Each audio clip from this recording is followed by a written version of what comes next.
Falta de educação é a origem para muitos dos nossos problemas. Mas, ao mesmo tempo, a educação é o caminho para todas as soluções. Vai encarar com a gente esse papo? Bora? Bora! Solta a vinheta.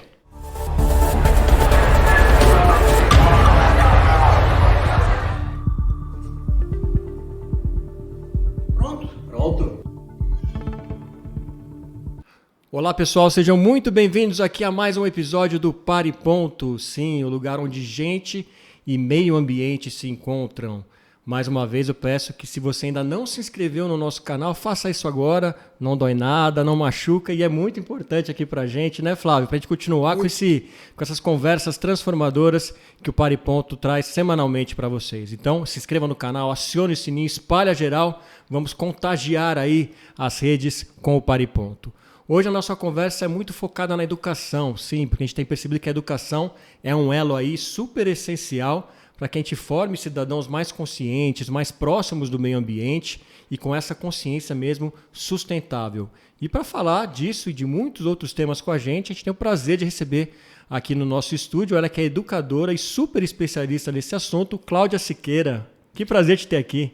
Eu que tô feliz de estar aqui com vocês dois, que moram no meu coração, que eu amo os filhos. Então isso aqui vai estar meio conversa de botequim, né, gente? Mas vai ser maravilhoso, né? Estar aqui, poder falar de uma coisa que eu amo, que é a minha militância, que é educação. E quando vocês trazem a questão do meio ambiente, a gente sempre fala, né, que mundo vamos deixar para os nossos filhos. Não, é que filhos vamos deixar para o mundo, porque o mundo se regenera e os filhos precisam ser cuidados, né? Então, assim, para mim é um prazer, é uma honra. Legal, Cláudia. Conta um pouquinho para o pessoal conhecer como que foi sua trajetória aí nesse mundo da educação, né? Como que você começou, ingressou na área da educação e onde que você está agora para a gente entender um pouco. Tá. Eu entrei numa sala de aula com 15 anos, né? Eu sou ainda da época do magistério, fiz magistério, então desde 14, 15 anos eu já estava numa sala de aula, cuidando e trabalhando. E é engraçado, sempre com um eixo de sustentabilidade. Agora que vocês estão falando, a gente já trabalhava com material não estruturado com criança naquela época. Estou falando de 30 e poucos anos atrás, né? E depois eu sou historiadora, né? Aí fui fazer especialização, fui gestora e coordenadora de escola, trabalhei no Projeto Rondon, que é um projeto do governo, há muito tempo atrás, quando eu ainda estava na faculdade. E sempre gostei de trabalhar com crianças e jovens. Então, eu sou uma especialista em gestão, em educação básica, né? E formação de professores. Né? Fiz especialização em Stanford, Harvard, e desde, assim, sempre eu sou uma inquieta de educação. Então, isso me cutuca, né? E eu gosto de estudar. Então, acabei de me inscrever aí, vou fazer a universidade só com áreas periféricas e trabalhos com favelas também. Legal. Muito Caramba, bom. Vou virar universitária de novo. Acabei de passar num processo seletivo. Quem gosta de estudar nunca para, né? Não consegue. Aliás, Cláudia, você tem um assunto que é unanimidade, né? É educação. Né? Então, quando ele fala, jogou um negócio na rua, pô, não tem educação. Não é isso? Votou no candidato que não é o meu, pô, tá bom educado. Enfim, tudo passa pela educação. E a primeira coisa que as pessoas respondem também quando você pergunta, né? O que você acha que precisa mudar, melhorar no Brasil? Educação. Educação. Né? Então, uma pergunta que é simples de você responder num programa assim. Todos os problemas passam pela educação ou pela falta de educação? E mais, todos os problemas são resolvidos com a educação? A Coreia viu que sim, né? Vários países que escolheram priorizar a educação, é sempre um momento de colheita. Como que você, né? E a gente vai falar de educação do ponto de vista de conhecimento. Todo mundo que tem conhecimento, ela tem o quê? Uma alteração do seu nível de consciência. Então, não é que eu não jogo uma coisa quando alguém no chão, quando alguém não está olhando. Eu não jogo nunca. Porque eu sei para onde vai, eu sei qual é o impacto. E essa visão da interdependência tem que ser trabalhada na educação. Então, a base de qualquer situação, tanto familiar como dentro de um bairro, numa cidade, é a educação sempre. Porque a educação tem a ver com saúde, assistência, segurança. É como se a gente estivesse brincando sempre numa percepção do tripé, né? Se você quer fazer com que as crianças possam se tornar pessoas corresponsáveis pelos ambientes que vivem, elas precisam ter isso lá no começo, que é a escola. Então, a educação é a base, sim, de qualquer programa que alguém queira fazer sério. Eu acho que um ponto nisso daí, Clau, é que nem sempre, né? Não foi sempre na história que se tratou esses temas como educação dentro da escola, né? Muitos acreditavam que isso era só responsabilidade dos pais ou das famílias. Eu mesmo, que estudei nos anos 80, eu não tinha essas aulas comportamentais, digamos assim. Não. Lá era só matéria e tudo mais, né? Quando que a gente começou a virar a chavinha para isso, mas eu tenho a sensação que ainda são raras as escolas que tratam isso no Brasil. Tô certo ou não? É muito triste essa estatística, porque a escola ainda é um espaço do ontem. E olha que eu posso falar do meu lugar de historiadora. E outro dia eu estava conversando isso com alguns estudantes, que eu dou uma aula que é uma eletiva, que chama Você reconhece seu território? E o que acontece? As escolas, elas acham que para poder ensinar, você tem que trancar alguém em 4 paredes e pôr sentado. E, na realidade, a gente está falando que você precisa experimentar. Você só tem memória afetiva daquilo que você viveu. Toda vez que você sentou, fez uma prova, você entregou o padrão. Mas você não tem uma experiência afetiva. Quando você lembra de um professor ou de uma escola, você vai lembrar sempre de pessoas inspiradoras, não é? Sim. Não é das pessoas que zombaram de você, te castigaram, não te deram atenção, não acreditaram que você era potente. E eu acho que a escola ainda vive esse modelo e é aquela história triste. Você diz assim, o cara acordou depois de, sei lá, 200 anos, saiu correndo na rua, ele entrou na escola e ficou feliz, porque ele viu uma lousa, carteira e falou, opa, tô bem. Tudo igual. Mas se ele entrasse no hospital, era diferente. Se ele fosse para uma empresa, era diferente. Olha quantas coisas a gente tem aqui. Isso não é vivido. Depois o cara passa 17 anos dentro desse sistema, enjaulado, e depois você quer que o cara seja criativo. Não tem como, né? Não tem como. Você suga o que a pessoa tem de melhor, que é a curiosidade. E até acho que até os livros, muitos livros que o cara acordar tem são iguais, né? Então a gente não atualiza, por exemplo, em histórias, conflitos recentes, continua estudando só a Revolução Francesa e tal, e o resto que aconteceu depois. Você não vai ter, né? Porque como você também tem o lobby, e um professor deveria trabalhar com literatura, não com livro didático. O livro didático ele é um resumo do resumo. Tá. Né? Você tem atualidade só no ensino médio. Tem cabimento você trabalhar a atualidade? Vamos pegar. Eu me lembro, eu era professora numa escola e o Ayrton Senna morreu na tela da televisão no domingo. Isso. A gente ia ter que falar sobre morte. E ainda hoje é um tabu falar de morte. Porque a gente vive situações que não vai trazer para a sala de aula. Então, está acontecendo uma série de coisas e o professor diz o quê? Não, eu tenho que dar conta do conteúdo, porque vai cair na prova. Mas o cara está vivendo eleição, o cara está vivendo conflito em outros países, está vivendo a Copa. Aí todo mundo finge que não está acontecendo. Só para a escola por conta da Copa, mas ninguém discute. Né? Eu acabei de fazer um artigo sobre isso. Né? Como que os professores poderiam usar a Copa do Mundo para poder engajar jovens para aprender sobre geografia, história, né, língua portuguesa, quais os idiomas. Então, assim, a gente usa muito pouco desse processo. E você tem Nárnias, você tem pequenas ilhotas, mas a gente tem que acreditar que é possível hackear o sistema. É para isso que eu vivo. Então, nesse sentido, ele parte muito de atitudes individuais ou de atitudes locais, ou é um movimento de cima para baixo? Como é que essa mudança, de fato, na prática, acontece ou deve acontecer? Acho que nós temos ilhas de excelência, né, Flávia? São ilhas de excelência. Então, normalmente, quando você tem planos de governo, e não é porque os planos de governo são ruins, porque eles regem todos os sistemas, públicos e privados. Então, quando nós pegamos lá a BNCC, ela é maravilhosa. Se você pegar, tem trechos, coisas boas, né? Se você pegar... Antigamente, nós tínhamos os parâmetros curriculares. Eles são muito antenados. Mas entre o que você escreve e o que você consegue realizar, tem um canyon aí.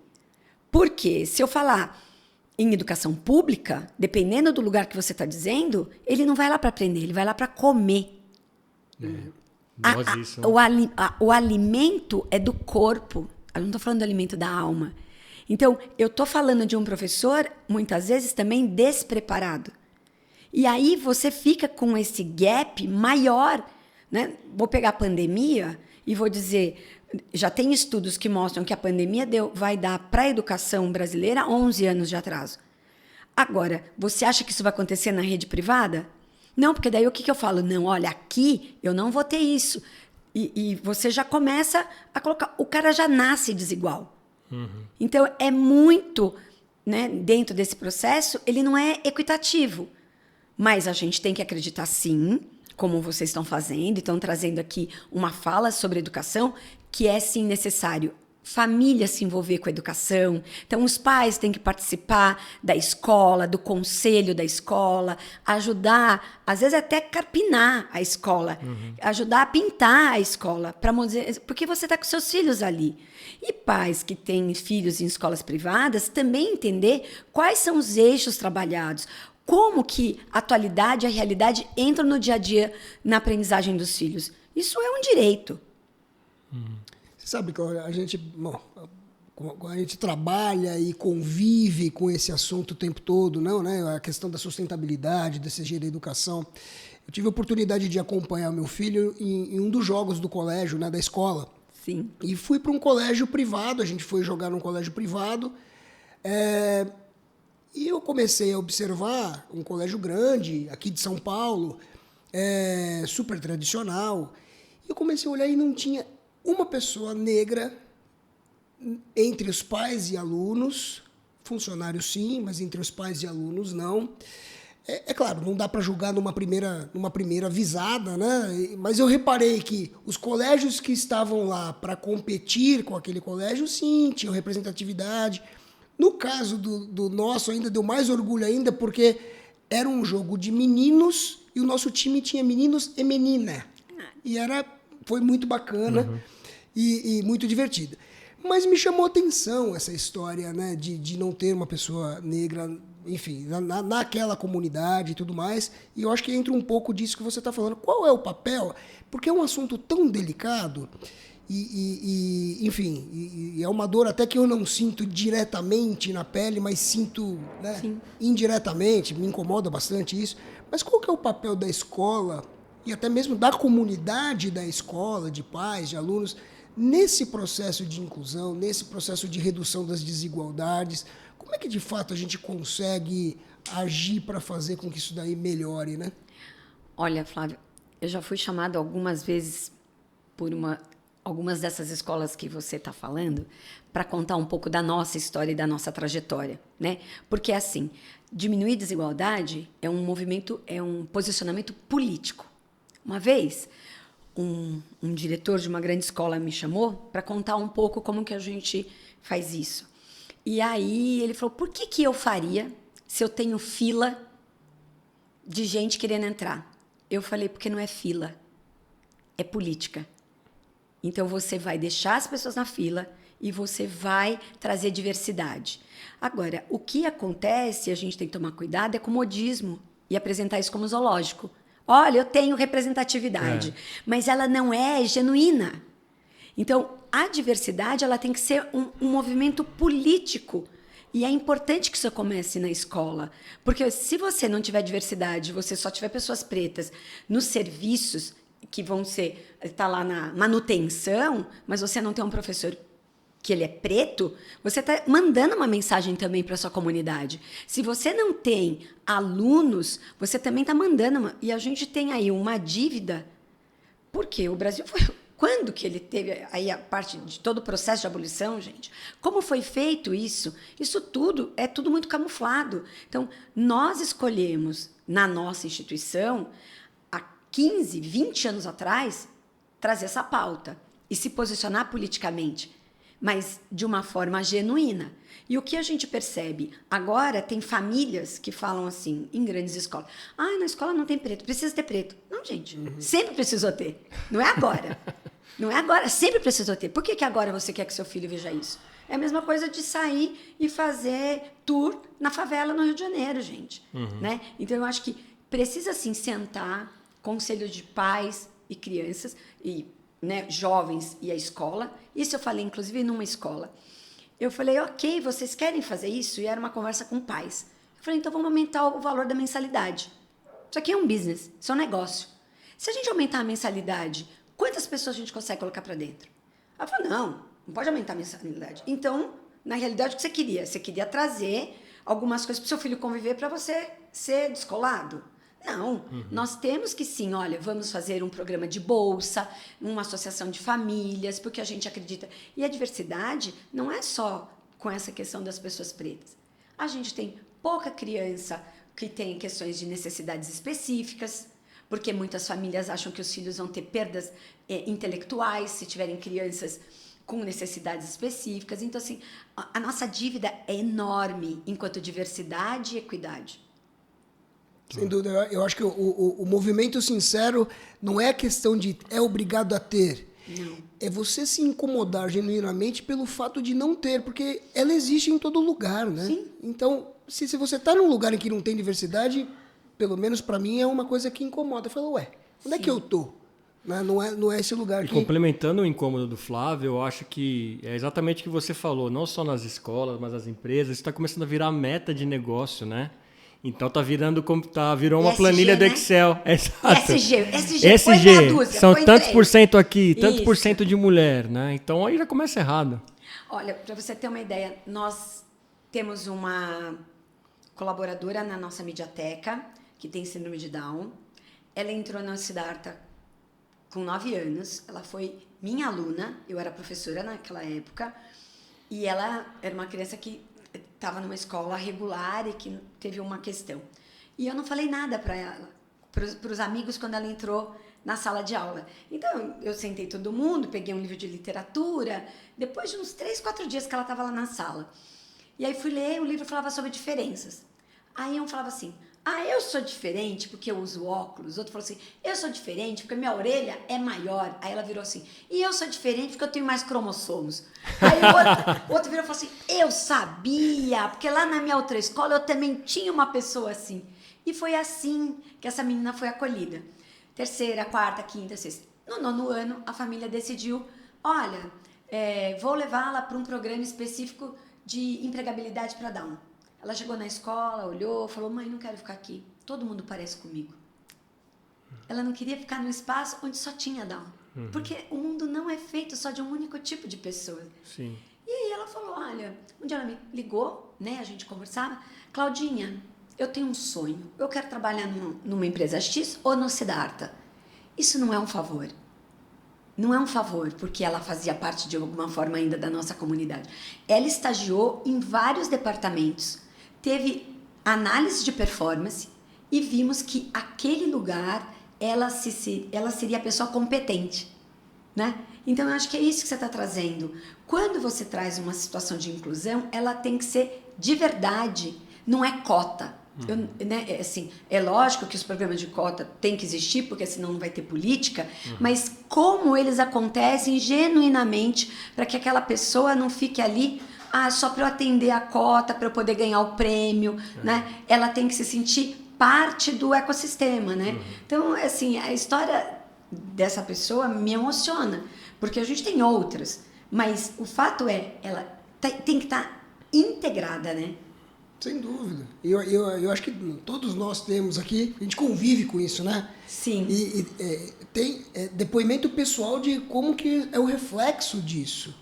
Porque, de fato, pelo menos os meus filhos, eles não veem essa diferença. Eles não tratam essa diferença. Né? E a gente, no final das contas, acaba aprendendo até mais com eles, porque a gente não precisa tratar do assunto como uma causa, porque para eles é uma questão natural que vai acontecendo. Né? E complementando o que o Flávio falou aqui, Cláudio, eu acho que tem um preconceito muito dos pais, porque Porque eu já ouvi muito assim dizer assim, é melhor não colocar junto com as crianças, que criança é cruel, a criança vai tratar mal. Como que é a sua experiência das crianças lidando no dia a dia com a diversidade, pelo que você já passou, gente? Imagina, cruel adulto, criança exatamente, nada. né? Imagina, cruel você ter que explicar para o pai que o filho dele vai continuar aprendendo, mesmo que tenha uma criança com uma necessidade específica na sala do filho. Porque ele fala, vocês vão diminuir. E pelo o que a gente vê, crianças são acolhedoras, né? Inclusive tem programas internacionais de acampamento que recebem crianças até os 11 anos, porque eles não têm nenhum tipo de preconceito. Só você colocar, porque assim, o que ele quer? Ele quer brincar, ele quer ter alguém para conversar, ele quer subir na árvore, ele quer jogar a bola. Isso não tem. Tem uma especificação? Não. E eu acho muito bonito, assim, porque quando eles chegam alguém novo, eles falam assim, quem é você? Você vai estudar na minha sala? Né? Eles são muito acolhedores, né? Mas isso é porque eles se sentem acolhidos na diversidade. Então não tem nenhum parâmetro. Vou dar um exemplo para vocês muito engraçado. Semana passada, na aula, eu estava com um grupo e eu falei para eles, traduzam o que a gente viveu numa palavra, numa frase, num objeto e numa cena. E aí uma professora que tinha acabado de chegar, estava estagiando com a gente, ela desenhou, aí ela virou e falou assim, não quero que ninguém olhe, porque tá feio, eu não sei desenhar. Uma aluna nossa, do 6º ano, virou para ela e falou assim, olha, fulana, deixa eu te explicar. Todo mundo tem um jeito especial de fazer as coisas. Nós temos jeitos diferentes, não existe feio ou bonito. É o seu jeito, e a gente vai respeitar o seu jeito. Eu olhei, falei, graças a Deus. Né? Então, é esse tipo de resposta que você tem quando no teu ecossistema você vai trabalhar nessa perspectiva. E no caso dos alunos mais velhos e de pessoas de rendas diferentes, né, patamar, eu acho que tem integridade. Você compra integridade? Você não compra integridade. Como que você pega? Não pega integridade. Então, o que a gente quer é trazer pessoas e jovens do lado de outros jovens que isso seja valor. Ninguém fala, vamos trabalhar valor com jovens, vamos trabalhar propósito com jovens. Eu vou trabalhar o quê? O que vai cair no Enem, qual que você vai ter, qual que é a sua crama de sucesso. Então eu crio um ambiente competitivo não saudável. Por isso que é dessa forma. Então eu acho que assim, a gente tem blindado muito isso, sem perder a excelência, que também as pessoas confundem. Porque um ambiente diverso nem sempre é um ambiente com excelência. E isso também é um mito. Entendi, é um mito. Você mantém a excelência mesmo, né? Porque você pode ter mais excelência porque você tem uma diversidade social e cultural do que se você tivesse todos iguais. Porque quando você tem todo mundo igual, eles vivem a mesma vida, muito próxima. Quando você chega para um menino e fala assim, como você chegou aqui? Ele fala, acordei 4 horas da manhã, fui pro ponto de ônibus, andei, fiz o farolete, depois cheguei e vim andando. Como assim? Aí ele fala, mas você ainda vai estudar? Desde as 4 da manhã, agora 7h30, você já teve uma vida. Sim, vou estudar, porque essa é a minha oportunidade. Então, é isso. Aí o cara começa a falar, opa, eu acho que eu sou meio idiota, né? Eu acordei, tem meia hora, tinha alguém servindo café. Aí ele começa também a entender e dar valor. Porque ele tem nos pares, o exemplo. Não adianta o pai falar, eu tive essa vida, você tá na facilidade. Isso é bobagem, ele não tá vivendo. Agora, quando ele vê que o cara que senta do lado dele, ele tem uma outra história e tá ali, isso traz mais sentido para esse lugar que ele tá, sabe? Sair da bolha, né? Falar para não convertidos. É não isso. Para convertidos. A gente tem que perfurar a bolha. Na realidade, todo mundo quer colocar silver tape na bolha. E eu quero escancarar e rasgar a bolha. Porque a gente não tem que levar, a gente tem que trazer a realidade para, né? Tem que abaixar os muros, é o que a gente chama de transbordamento. Se você não transbordar, você vai fazer o quê? Você vai capsular. Capsular, você também vai ficar medíocre, né? Agora pensando nessa bolha, né, como algo positivo, né, uma bolha de excelência, onde você tem todas essas questões que a gente tem discutido sendo trabalhadas, não a perfeição, mas sendo trabalhadas, evoluído, blá, blá, blá, blá. Tem muita... Bom, a educação de qualidade é uma meta, para não fugir de meta, É um ODS, né? Um Objetivo de Desenvolvimento Sustentável da ONU, que tem uma meta para 2030, e que é levar a educação, dentre elas, educação em sustentabilidade, em inclusão e tudo mais, para o maior número de pessoas possível no mundo. O quão próximo, melhor do que falar da meta, o quanto a gente evoluiu dessa menina de 15 anos que entrou no magistério e tudo mais, para cá, você vê isso caminhando a passos largos ou não? Enfim, como é que você enxerga isso no âmbito da educação, do sistema educacional? Eu penso que sim, né? Inclusive hoje a gente tem aí prêmios internacionais de reconhecimento de professores. O próprio Porvir acabou de fazer aniversário e selecionou 12 trabalhos de professores do Brasil inteiro, em cada eixo, em diferentes eixos, e todos os professores de escola pública. Então, a gente precisa valorar o que essas pessoas que estão na educação pública estão fazendo ainda em situações de precariedade, né? O que a gente está fazendo? Eu acho que a internet, os espaços, hoje é mais fácil, porque o professor, para pesquisar, nós somos um país que, por habitante, nós temos quase 2 celulares. E isso deu uma democratizada, né? Os meninos, todos eles veem o TikTok, todos eles vão ver, né? Vão ter acesso a isso que a gente está fazendo. Um pai, uma classe C e D, vai poder acessar isso que a gente está falando e vai falar, poxa, eu não tinha pensado sobre isso. Então isso aqui é quase que uma utilidade pública, né? E isso também fez com que professores do Iapoca ao Chuí também tivessem mais acesso. Fora as faculdades, ele pode fazer uma faculdade não tão bacana, não com tanta profundidade, mas se ele entrar na internet, ele consegue pesquisar o que ele quiser. E ele pode mudar a realidade dele. Eu acho que essa questão da autoria docente é a mais importante. Porque no nosso país a gente ainda vive aquela coisa que o professor tem que seguir o livro didático. Ele não é autor da própria história. Ele é alguém que segue, né? Então ele é um fazedor, é um dador de aula. E não protagonista nesse processo de relação com o estudante. Mas eu acho que a internet ajudou muito. Porque eu só tinha televisão, lembra? Canal aberto. Ou eu gosto disso, disso e disso. A hora que falou assim, opa, abriu a porteira, é sensacional. Porque as pessoas que estavam inquietas, elas conseguiram ampliar as referências. Hoje, o que eu vejo também, professores podem fazer boas curadorias. Por que eu preciso usar isso se eu posso ter 10 pessoas falando sobre aquele tema de diferentes formas? Então, o nosso papel hoje, e eu acho que isso foi passos largos que a tecnologia trouxe, é trabalhar do ponto de vista da curadoria, né? Porque e isso a gente só ganhou porque teve pandemia. Se uma das coisas que acelerou foi a pandemia. A pandemia trouxe tecnologia para dentro da escola.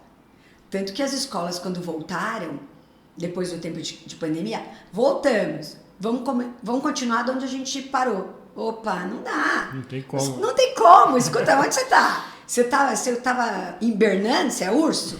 Não. Você vai ter que usar mais tecnologia. Os caras estavam mais mexendo com coisas. Você precisa trazer, você precisa mostrar. Porque é um mundo novo. E a escola precisa entender que não dá mais para marcar passo. Né? Então, acho que essas questões desse advento da tecnologia, da pandemia, com internet, com tecnologia, para mim é o... Aliás, a tecnologia, no final das contas, é uma aliada para até minimizar a questão da evasão e tudo mais, né? Você tem... Agora, deixa eu te fazer uma pergunta. Eu vi alguns comentários de que, por exemplo, a escola deveria deixar de ser uma formadora para ser uma... Não na linha do que você disse, mas uma curadora de ensinar os alunos a usar a tecnologia e a formação vira da tecnologia. E outras pessoas com quem eu já conversei, inclusive, dizem, não, mas o papel da formação do professor e do contato humano é fundamental. Né? Lógico. E eu concordo. Sim. Qual que é o limite dessa relação ser humano e o uso da tecnologia para acrescentar isso? A gente vai deixar de ter esse contato? Não, né? Não, pelo contrário, né? Eu acho que assim, a escola é o segundo núcleo social de um indivíduo. Então vem a família, né, estrutura familiar e depois a escola.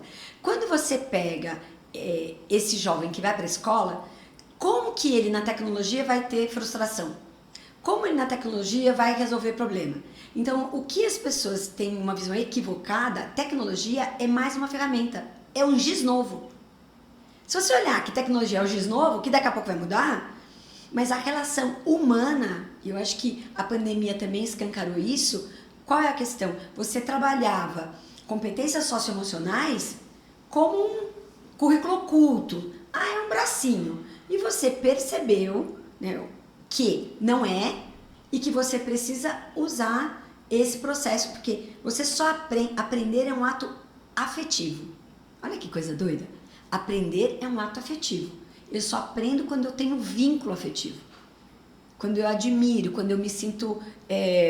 eu tenho alguém que me provoca a pensar. Então, essas escolas muito high-tech, nem sempre elas são humanas.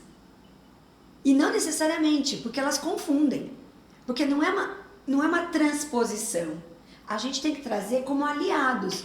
Um professor com um giz é para ficar lá batendo papo. Um professor que sai e vai para uma horta, também. Um professor que usa tecnologia, ele só está dando e ampliando as ferramentas para aprender. Nunca vai ser substituído. Porque a relação, a aprendizagem se dá na relação, no convívio. É por isso que é o conceito de interdependência. Eu não tenho interdependência com o microfone, mas eu tenho com vocês. Né? Então é deste lugar que a gente está falando.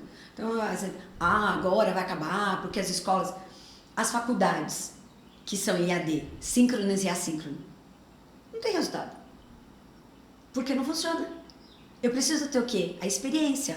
Um médico, você iria no médico que teria assim, eu fiz o curso IAD, 10 anos IAD? Não ia. Então você precisa ter o convívio, você precisa ter a experiência. E eu acho que nunca vai ser substituído. Nunca. Não é o Watson, naquele dia. Né? Ninguém vai ter. Eu acho que a gente precisa entender isso. Mas aí eu acho que tem um problema contrário. As escolas têm medo disso aqui. Muitas vezes os professores têm medo disso aqui. E a gente tem que dizer, é sensacional para gerar engajamento, os caras vão pirar, vão escrever textos melhores, vão entender como se fala, como se posiciona. E isso é ferramenta. A gente não pode ter medo disso. A gente tem que trazer, né, e se arriscar. Como hoje eu estava falando, eu falei, a gente tem que ser petulante, senão não acontece nada. Agora, falando tanto em experiência, cada vez mais, acho que fica claro que a escola tem que proporcionar mais experiência e, como a gente está falando no início, formar cada vez mais cidadãos, né? E não simplesmente jovens capazes de fazer uma prova de vestibular. Mas, ao mesmo tempo, tem essa cobrança lá na frente para o jovem. Sim. Como equilibrar isso? E se já não era hora da gente rever esse método de avaliação para entrar na faculdade, como em outros países, e a pessoa conseguir entrar por seu histórico na escola, por exemplo? Então, nós temos esse problema por demanda. Eu tenho mais gente do que vaga. Então, essa política no Brasil, ela é um funil.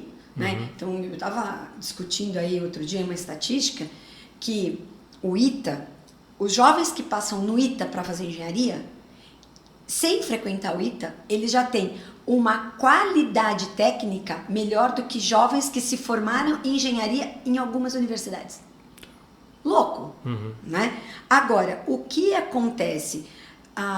O processo, né, de você pegar o que a escola está fazendo, então, assim, para ter excelência, é o Enem, né? Hoje a gente tem o Enem, alguns países estão recebendo o Enem, mas, de novo, isso é consequência, não pode ser fim. Porque se você treinar alguém para uma única coisa, ele vai deixar de ter uma série de habilidades e consequências e competências que ele precisaria. Então, o que acontece? Você tem que, eu brinco assim, né? Fritar o peixe, olhar o gato. Eu tenho que criar experiência para quando ele tiver, sim, eu não vejo problema nenhum dele fazer um teste, enfim, porque ele vai fazer teste em qualquer situação, que ele se sinta apto para aquilo e tranquilo para fazer. Aquilo não define a vida dele. E hoje, o que acontece? 40 por 1, 54 por 1, tanto por 1. Isso não é legal.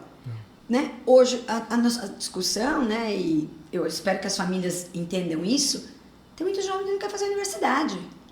Porque a gente ainda fala para o filho, engenharia, direito, administração ou medicina. Uau! Né? Outro dia eu falei, quantos pais falam assim, eu quero ser professor? Você tá doido? Eu te dei tudo isso para você escolher ser professor, né? Você diz assim, ninguém vai falar, gente, na família, no almoço de domingo, vocês não sabem, meu filho escolheu, ele vai ser geógrafo. Parabéns. Aí o outro fala, mas o meu passou na Poli. Nossa, o seu é bom, né? Que coisa, que medida. E tem curso que nem existe. A própria USP tem uma série de problemas de evasão. Porque os caras entram, ficam 6 meses, 1 ano e vão embora, porque não é o que eles querem. Quem sabe o que quer com 17 anos? Quem sabe, com certeza, a nossa geração era muito diferente, né, gente?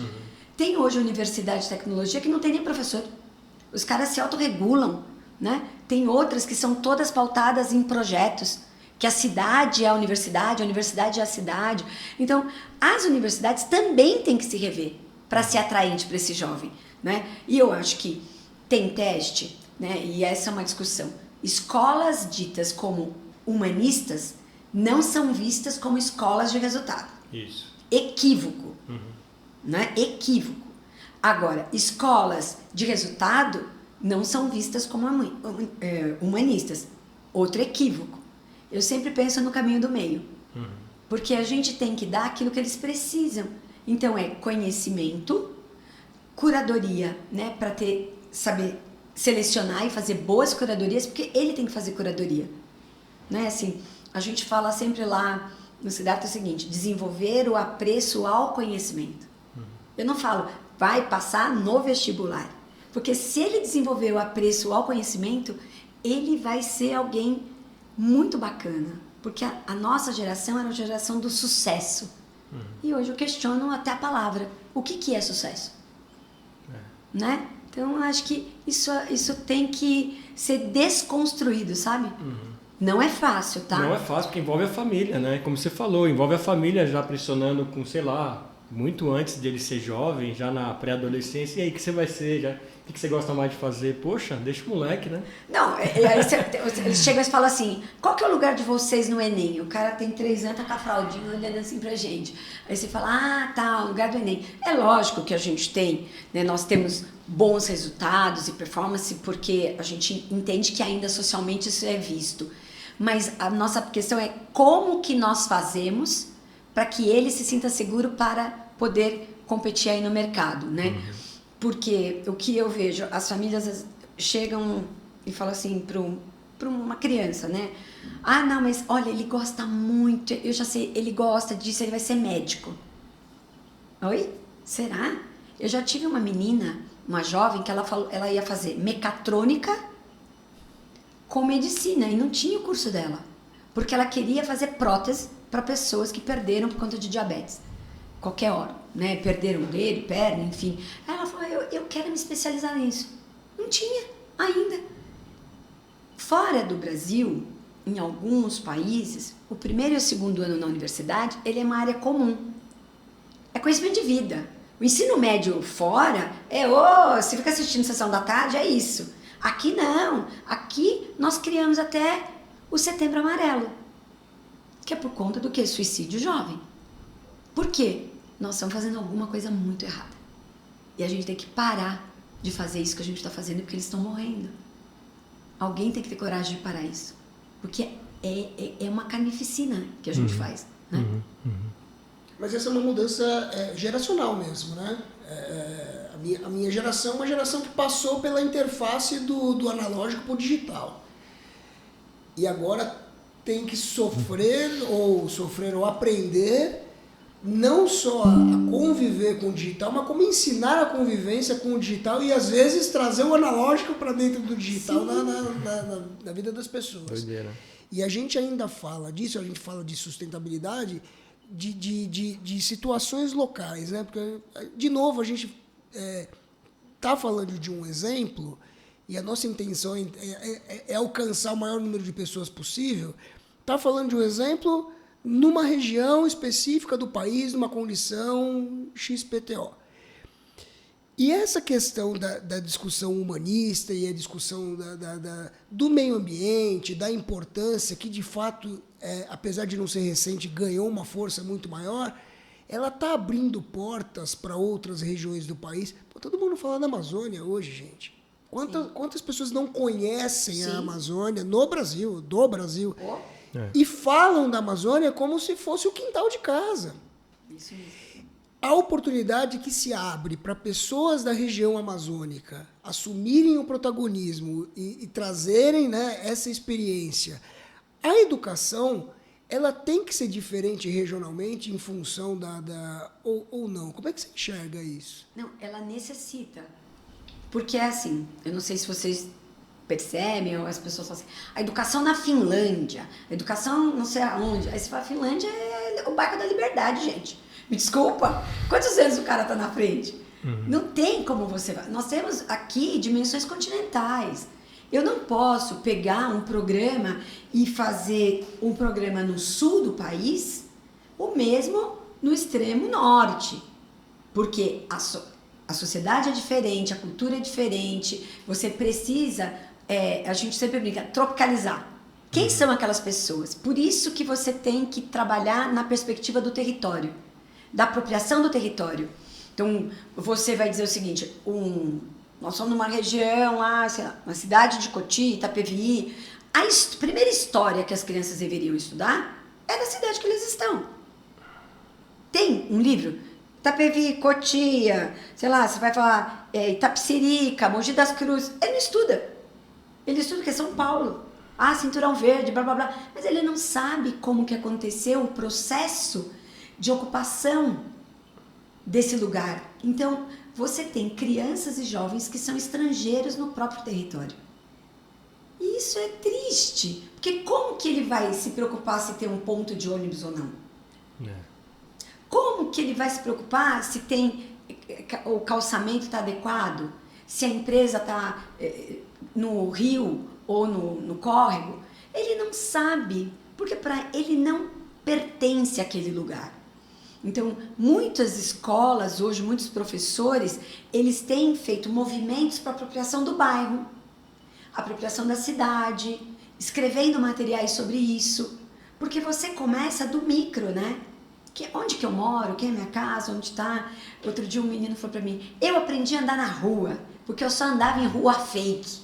Rua fake é ótimo. Eu falei, é isso aí. Ele falou, eu andava em rua fake. Agora eu sei que tem que olhar para os lados, tem hora que eu não posso, porque na rua fake não tem isso. Quantas crianças usam rua fake, né? Sim. E a gente está dizendo, por conta de violência, segurança, enfim, e isso não tem classe social. Com detalhe que a grande maioria das crianças no Brasil não usa rua fake, né? Usa rua de verdade. Sim. Não, e esse é o inacreditável, né? A maioria... além dela estar desconhecendo o lugar onde ela vive, ela não percebe que a grande maioria vive um outro mundo dentro desse mundo, né? Isso que é uma coisa... E você foi sempre... A gente acompanhou isso bastante, né? Você sempre tentou não só mudar a visão de quem está perto, mas levar, expandir isso daí, né? Com o programa saindo de dentro da escola, levando para a escola pública. E os projetos nunca foram para ser aplicados aqui dentro, eles foram sempre para ser replicados, expandidos e trocados, né? Como é que funciona isso, Cláudia? Bom, de onde parte, eu mais ou menos imagino. Mas como é que isso, de fato, pode dar resultados, se é que deram resultados, enfim? Nós criamos, né, no Siddhartha um programa que chama Andoriar. O Andoriar é um programa de voluntariado, porque no Brasil você não tem políticas de voluntariado para menores de 18 anos. Isso é uma coisa que tem que ser revista. Porque com 18 anos você vai começar a ser voluntário, aí você tem grandes, né, instituições que recebem voluntários, enfim. Mas menores, eles não recebem o programa. Então nós criamos o nosso. Não tem? Vamos hackear. E aí o que acontece? Nós trabalhamos no próprio território e depois com comunidades quilombolas ou ribeirinhas. A gente já trabalhou na Amazônia, né? Por quê? a gente precisa fazer com que esses jovens se apropriem do próprio país. Porque você tem que conhecer, primeiro, onde você vive, para você ter uma dimensão de você. Você é o teu país, né? Se ele te representa, você tem que conhecer. E é muito engraçado, porque no 8º ano, que é a antiga 7ª série, você lembra a 7ª série? Sim. Ah, não quero ir. Aí a gente, vamos. Aí eles chegam lá, aí eles vão vendo as pessoas, eles vão fazendo as coisas, daqui a pouco eles já estão com um carrinho carregando, organizando as coisas. 9º ano, mas já é menos. Aí a gente fala, olha, agora não precisa ir mais. Não, mas agora a gente quer ir. Mas por que a gente não pode ir? Ah, não, agora vocês têm que ir se vocês quiserem. Nós temos adesão de 100% voluntário de jovens, que é a hora que a gente deu o primeiro remédio. Porque assim, eles estão no papel de negar.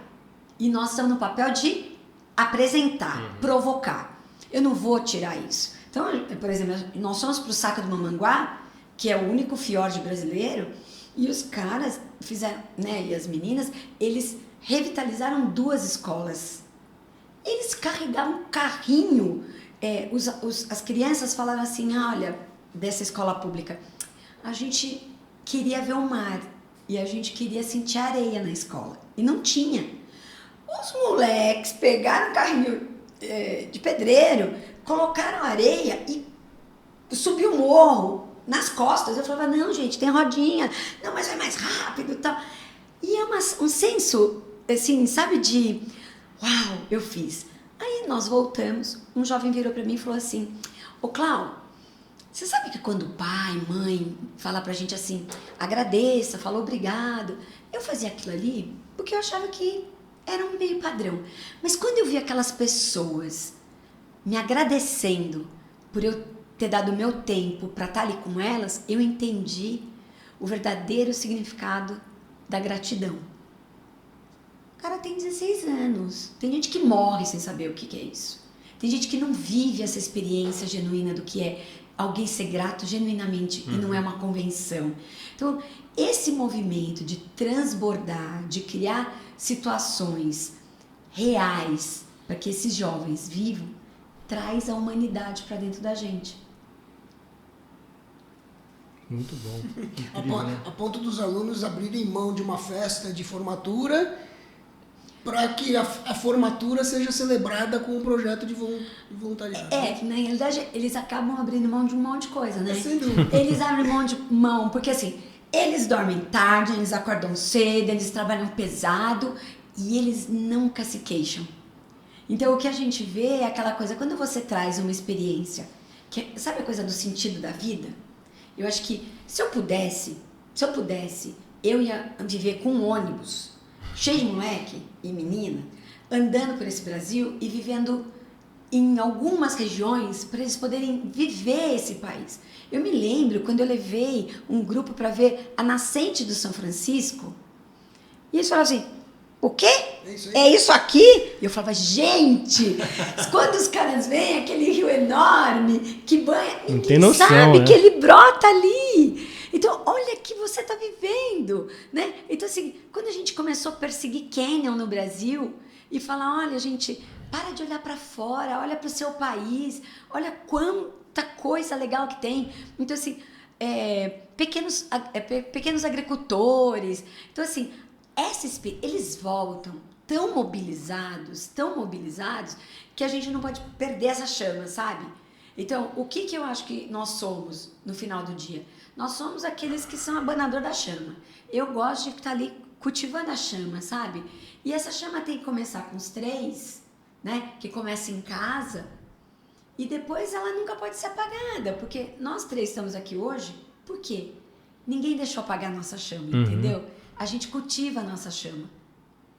E isso é contagiante e a gente não pode esquecer que tem um número gigantesco de analfabetos acima de 15, de 20, de 30 anos e muitas pessoas que não tiveram acesso a estudo, etc., tal, que são contagiadas pelos próprios filhos, não é isso? Sim. E que volta, e ainda mais hoje, que a gente tem uma expectativa de vida de 70, 80, 90 anos de idade, que as pessoas estão voltando, né? Abriu-se um mercado de trabalho para pessoas de 50 anos para cima. Então, É o que eu sempre falo, no meu tempo, não, meu tempo é hoje, né? Então, aprender... não é isso? É isso. Então, aprender com essa criançada virou uma nova forma de aprendizado também, né? Eles trazem pra gente o que a gente, às vezes, consegue entregar para eles, né? E um número triste, porque a pandemia tirou os jovens do ensino médio, de rede pública, para poder sustentar suas famílias. Porque muitos dos pais perderam o emprego. Hoje, de 10 jovens, 2 se formam.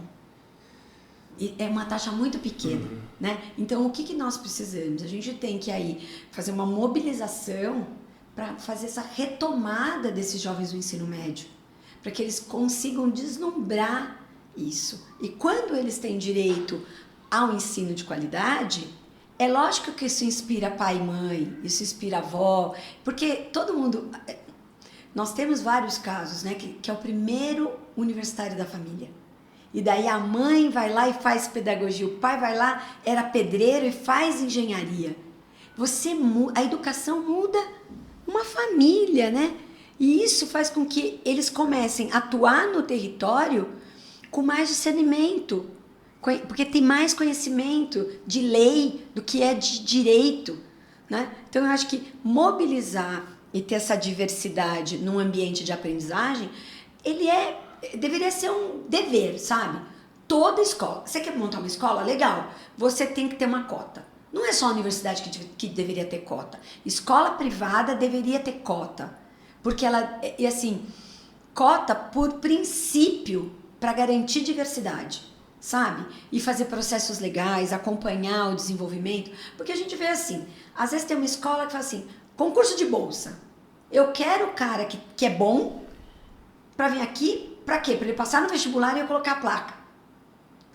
Mas eu não quero cuidar e cultivar daquele cara que talvez está sem professor há 2 anos e que eu sei que ele tem potencial.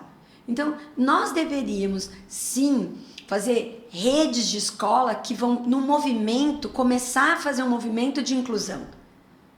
Ó, já criamos um negócio bacana aqui, hein? Porque já pensou se você consegue falar, essa escola tem, e não pressionada pela sua comunidade, mas por um posicionamento pela diversidade, né? Sem dúvida. O Jô Soares, desculpa Imagina, te cortar. manda ver. Eu até citei uma frase uma vez que eu ouvi do Jô Soares, né? Que o Jô Soares falava nessa história de política de cota e tudo mais, que assim, o contra-argumento não, mas não pode, tem que ensinar a pescar, não pode dar o peixe. Mas ele falava assim, mas o pescador precisa ficar vivo enquanto ele aprende a pescar, comer, né? Então, com a barriguinha vazia não dá. Com a barriguinha vazia não dá. Criança sem comida não estuda, né? E ir para a escola só para comer também não faz sentido. Agora, eu queria uma dica sua, Clau, para educadores que eventualmente estão nos acompanhando, porque, como a gente mesmo falou, isso não está nos livros, não está no material didático básico das escolas, né? Como eu começo a ter uma escola mais humanizada? Qual que seria o primeiro passo para a gente tratar isso? E que alternativas, de repente, escolas que não sejam privadas podem tomar? Olha, eu acho que o principal ponto é fazer uma roda com todo mundo e perguntar por que você está lá. O que você vem fazer aqui? Por que você acorda todo dia? Né? Porque a resposta é, eu tô aqui porque eu penso nas crianças, eu tô aqui porque eu quero que essa comunidade melhore. Dependendo da resposta, você vai poder virar o jogo. Mas se você tá ali esperando a morte chegar, você tá penalizando aquelas crianças, né? Eu acho isso um absurdo. Então, eu acho que em qualquer área, tá, gente? Não é só na educação. Então, eu acho que o primeiro movimento é... O Tião Rocha, que é um grande educador social, ele diz, né? A educação só acontece no plural. Então, quando você reúne representantes dos estudantes, dos professores, das famílias, e diz o seguinte, o que a gente está fazendo aqui? Que experiência nós queremos criar para este lugar? E você vai pactuar.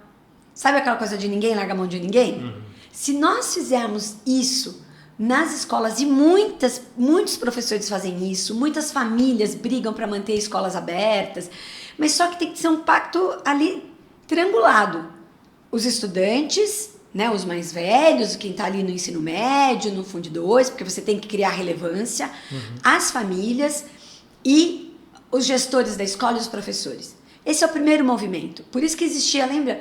A Associação de Pais e Mestres? Sim. Então, eu sou dessa época. Agora, não é para um cobrar do outro, mas é para um trabalhar junto com o outro para melhorar a experiência do coletivo. Esse é o primeiro movimento. E ter reuniões regulares, aí sim, adoro, meta, indicador, o que a gente quer mudar. Porque daí eu sempre brinco, trabalhar com pequenas conquistas. Vamos supor, a porta do banheiro tá sempre cheia de palavrão. E se a gente limpar a porta do banheiro todos os dias? E a gente pactuar que a porta do banheiro não é um lugar que a gente vai escrever das pessoas. Ah, que legal, consegui uma porta do banheiro. Papel higiênico para todo mundo. Porque tem escola que não tem papel higiênico. E aí você fala, papel higiênico, nós vamos cuidar. Papel higiênico. Ah, não vai ter pichação. Então, à medida que as pessoas se sentem partes dessa escola, do que está acontecendo, todo mundo vai trabalhar para que aquela experiência seja melhor. Então, para mim, educar é um ato político. Né? Se educar é um ato político, família tem um ato político, nós educadores temos um ato político e a escola é um espaço político. Então, a gente precisa organizar isso, e democrático, né? Democrático também, para que a gente possa fazer o quê? Começar a criar um senso de comunidade, não de prestação de serviço. Porque isso não tem classe social. Porque tem gente que põe na escola pública e acha que é um serviço. Educação não é um serviço, ele é um pacto. Porque criança não é mercadoria, jovem não é mercadoria. Então, acho que esse seria, para mim, o primeiro ponto. Comece a ajustar, fazer nó, juntar as pessoas, para que a gente possa olhar para a escola e falar assim, nós somos uma comunidade. A gente não olha e fala, nós somos uma comunidade? Faz parte, Faço parte de uma comunidade, ter orgulho dessa comunidade. Aí não tem jeito. Aí ninguém segura. Cláudia, eu preciso fazer uma... Se você... Vou falar, olhar até para a câmera aqui. Se você, que é empresário, que é gestor público, e você ainda não entendeu o que é ESG, meio ambiente, social e governança, então você volta do início dessa fala da Cláudia e você vai entender o que é ESG. Falar com a comunidade, envolver a direção, falar com o que se chama de stakeholders ou com as pessoas que estão envolvidas em todo o processo, engajar todo mundo, entender por que essas pessoas estão lá, para que elas saibam o seu papel dentro dessa modificação, dessa mudança. Isso é ESG. Volta a fala e está tudo explicado. Tá aí, né? Não é? Fica o recado dado aí. Fica a dica, Fica a né? dica. Eu fui estudar ESG porque tudo chega na escola depois de muito tempo. Sustentabilidade, depois de muito tempo. Né? Selo verde, muito tempo. Você vê, a gente faz uma festa junina que é lixo zero. Todo mundo chega, recebe lá, quando acaba... Você fala, como assim? Por quê? Ué, porque isso é civilidade, gente. Né? As crianças limpam a sala, viram essas cadeiras. Isso é civilidade. Onde está isso no livro? Onde está isso no currículo? Isso é educar para a vida, né? E eu acho que a gente tem que escolher sempre educar para a vida. E envolver, né, Cláudio? O que o Flávio falou é perfeito, porque você colocou... Quem falou foi a Não, Cláudia. Mas é isso acho que você chamou a atenção, né? Porque da comunidade, né? Porque muitas empresas, por exemplo, mudei um equipamento na fábrica que agora é mais sustentável. Mas, de maneira nenhuma, ela envolveu os funcionários naquilo de participação, então não está tendo ESG. Está tendo uma máquina mais sustentável lá e pronto, né? Não tem envolvimento. É porque o tico... O que as pessoas querem é ticar. Elas não querem ter a experiência. E eu sempre volto para isso, né? Você é a coleção, né, das memórias do que você viveu. Eu só posso falar da minha experiência e das minhas memórias do que eu vivi. E a gente tira isso. Aí fala assim, agora é SG, moda, tá. Daqui a pouco vou inventar outra coisa. Pá. Mas eu digo o seguinte, você tem coragem de pôr todo mundo numa roda e começar a ouvir e fazer essa coparticipação? Você quer ter domínio. As nossas lideranças não são colaborativas. Elas são impositivas. E quando a gente pede para participar, o silêncio é justamente porque não tem o não lugar. E a gente tem que falar que todos os movimentos é de busca deste lugar, né? Por isso que a gente trabalha muito assim com as crianças. Você fala, você se coloca, faz assembleia. Eles fazem assembleia com 3 anos. Eles sentam para discutir e nenhuma discussão pode citar nome de pessoas. Ele diz assim, eu vou falar uma coisa que o fulano bateu, mas não vou falar da pessoa, estou falando do ato. Uau! Né? Eu já recebi universidades corporativas para assistir uma assembleia de primeiro ano, só executivas, porque eles não tinham comportamento civilizado que as crianças do primeiro ano tinham. E foi engraçadíssimo isso. Imagino. Aliás, existem vários simulados que são feitos na escola e eu acho que o mais legal do simulado é se colocar num lugar diverso, num lugar até desconfortável, né? Eu já vi situações, os meus filhos passaram, por exemplo... Acabou de ganhar, né? Exatamente. Ganhou? Ganhou? Então deixa eu explicar aqui. A situação foi a seguinte, os alunos tinham que se dividir e defender posições. Sim. No caso, era uma simulação de eleição, era um candidato de extrema-direita, de direita, de centro, de esquerda e de extrema-esquerda. Sim. E tinham que defender, concordando ou discordando das opiniões e das ideologias, ele tinha que desenvolver e defender os seus argumentos. E num determinado momento até invertia a situação. Enfim, e aí teve uma eleição em cima disso. Não vou dizer quem ganhou, porque isso é o menos importante da história. Mas essa situação, esse se colocar no lugar do outro em simulados e tudo mais, é um negócio incrível. É a simulação da ONU que eles fazem, o trabalho, né, de sarau. E eu acho que tem uma contribuição importante que pra gente é um valor, né? O papel da literatura no processo formativo. Eles leem muito. Eles leem material de qualidade, né? Então, eles têm aí uma leitura, uma interpretação, porque eu não sei se vocês sabem, apenas 2% dos jovens saem do ensino médio conseguindo ler as entrelinhas de um texto, fazer interpretação. Eles trabalham com localização, mas não sabem fazer interpretação. Interpretação está em história e geografia, né? E o que acontece? Eu acho que a contribuição da literatura, deles serem bons leitores, né? São vorazes até. E a gente valorar. E isso também é um ponto que a gente poderia deixar aqui.